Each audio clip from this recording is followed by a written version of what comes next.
English वाचन कठीण जाण्याचं मुख्य कारण म्हणजे स्वरांचे विविध आवाज। या व्हिडिओमध्ये आपण स्वरांच्या पहिल्या आवाजांनी बनणारे शब्द शिकणार आहोत। मित्रांनो, या व्हिडिओचे 2 भाग आहेत। पहिल्या भागात आपण टेक्निक शिकणार आहोत आणि दुसऱ्या भागात शिक्षकांनी ही टेक्निक वर्गात कशी वापरली ते बघणार आहोत। चला तर बघूया पहिला भाग म्हणजेच टेक्निक। नमस्कार, तर चला सुरुवात करूया रीडिंगच्या काही कॉन्सेप्ट्स। आता मुलं जेव्हा इंग्रजीतले शब्द वाचतात, तुम्हाला एक इंटरेस्टिंग गोष्ट पाहिली आहेत का कधी? एखाद्या मुलाला समजा तुम्ही चार्ट दिलं आणि त्या चार्ट मधले सगळे शब्द वाचायला लावली, तर ती सगळी शब्द तो मुलगा अचूक वाचतो, कुठेही तो चूक करत नाही। फॉर एक्झाम्पल, त्या चार्ट वरती जर का ऍपलचं चित्र असेल आणि खाली APPLE ह्या अक्षर लिहिली असतील, तर तो मुलगा सहज वाचू शकतो। पण APPLE हीच अक्षरं जर त्याच्या टेक्स्टबुक मध्ये कोणत्या पेपरामध्ये त्याच्या वाचनात आली, तर मात्र तो मुलगा ती शब्द वाचू शकत नाही।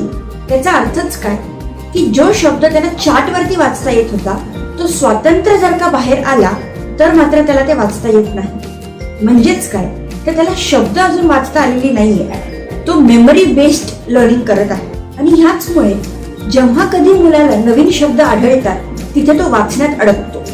आणि ह्यावरच पर्याय म्हणून शिक्षक आणखी एक उपाय वापरतात, तो म्हणजे रायमिंग वर्ड्सचा। फॉर एक्झाम्पल, CAT कॅट शिकवलं तर रॅट, मॅट आणि पॅट हे शब्द मुलगा सहज वाचू शकतो। ही टेक्निक जी आहे ती खूपच सोपी आणि मस्त आहे, पण त्यात फक्त एक लिमिटेशन आहे। आता 3 आणि 4 अक्षरी शब्द तो मुलगा वाचू शकतो, पण जसा जसा शब्द मोठा होत जाणार, तिथे मात्र तो वाचायला अडकतो। फॉर एक्झाम्पल, आपल्याला जर का रिस्पॉन्सिबिलिटी सारखा शब्द त्याला शिकवायचा असेल, तर असा शब्द त्याला शिकवण्यासाठी त्याचा रायमिंग वर्ड शोधणं अशक्य आहे। आणि म्हणून होतं काय, तो छोटी शब्द तो वाचतोय, पण मोठी शब्द वाचण्यासाठी परत तो शिक्षकांवरती अवलंबून आहे। तर नेमका ह्या प्रॉब्लेम्स वरती आपण सोल्युशन कसं शोधणार? सोल्युशन सोपं आहे। आपल्याला लवकरात लवकर मुलांना इंडिपेंडेंट बनवावं लागेल। इंडिपेंडेंट म्हणजे काय? म्हणजेच कोणताही नवीन शब्द जर का त्याला दिसला, तर त्याचा उच्चार त्याला स्वतःहून बनवायचा कसा हे शिकवावं लागणार आहे। आणि ह्यासाठी आज आपण पाहणार आहोत आपली पहिली कॉन्सेप्ट। आता इंग्रजीमध्ये अनेक वाक्य आहेत, ही सगळी वाक्य शब्दांनी बनली आहेत आणि शब्द हे अक्षरांनी बनले।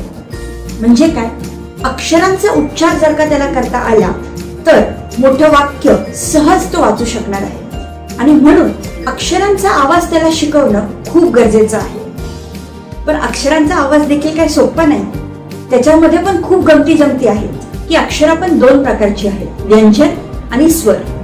तर चला सुरुवात करूया व्यंजनांनी, आणि म्हणूनच आपला पहिला कॉन्सेप्ट व्यंजनांचा आवाज। आता आपण अक्षरांचे आवाज शिकणार आहोत। इंग्लिशमध्ये एकूण 26 अक्षरं असतात आणि प्रत्येक अक्षराला 2 गोष्टी असतात, ते म्हणजे नाव आणि अक्षराचे आवाज। आपल्याला प्रत्येक अक्षराचा आवाज माहिती असणं खूप गरजेचं आहे।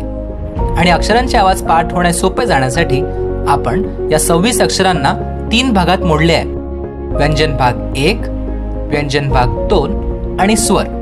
चला तर व्यंजन भाग 1 मध्ये कशा प्रकारची अक्षर आहेत ते आपण बघूया। व्यंजन भाग 1 मध्ये अशा प्रकारची अक्षरे येतात ज्यांचा आवाज त्यांच्या नावातच लपलाय। म्हणजे काय, आपण उदाहरणाद्वारे बघूया। आता हे अक्षर आहे B, या अक्षराचं नाव आहे B, पण आवाज आहे ब। कळतं ना मित्रांनो, ब हा आवाज त्याच्या नावातच लपला आहे। आणखीन एक अक्षर बघूया। या अक्षराचं नाव आहे D आणि आवाज ड। म्हणजे काय, तर आवाज त्याच्या नावातच लपलाय। चला तर आता या स्क्रीनवर मी तुम्हाला अशी सर्व अक्षरं दाखवणार आहेत ज्यांचा आवाज त्यांच्या नावातच लपलाय।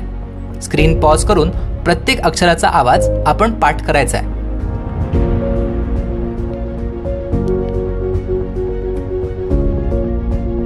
आता पुढे जाऊया। व्यंजन भाग 2। मित्रांनो, या भागात अशा प्रकारची अक्षरे येतात ज्यांचा आवाज त्यांच्या नावात लपलेला नाही। उदाहरण द्यायचं झालं तर अक्षर आहे C, या अक्षराचं नाव आहे C, पण आवाज आहे क। नाव वेगळं आणि आवाज वेगळा। आणखीन एक उदाहरण बघूया। या अक्षराचं नाव आहे G, पण आवाज आहे ग। चला तर आता मी तुम्हाला अशी सगळी अक्षर दाखवणार आहे ज्यांचा आवाज वेगळा आहे आणि नाव वेगळं आहे।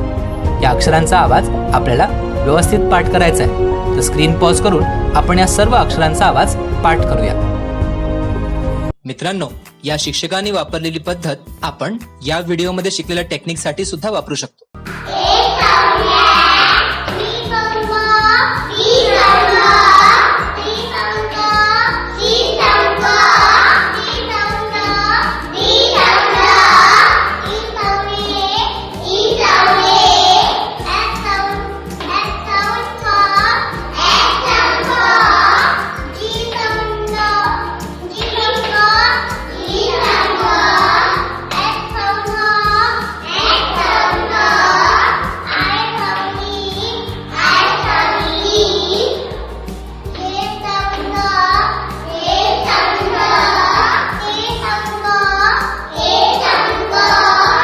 महाराष्ट्र होतोय इंग्लिश साक्षर. तुम्ही मागे राहू नका. दीक्षा ॲपवरील लीप फॉरवर्ड विकसित टेक्निक्सचा वापर करून तुमचा वर्ग इंग्लिश साक्षर करा.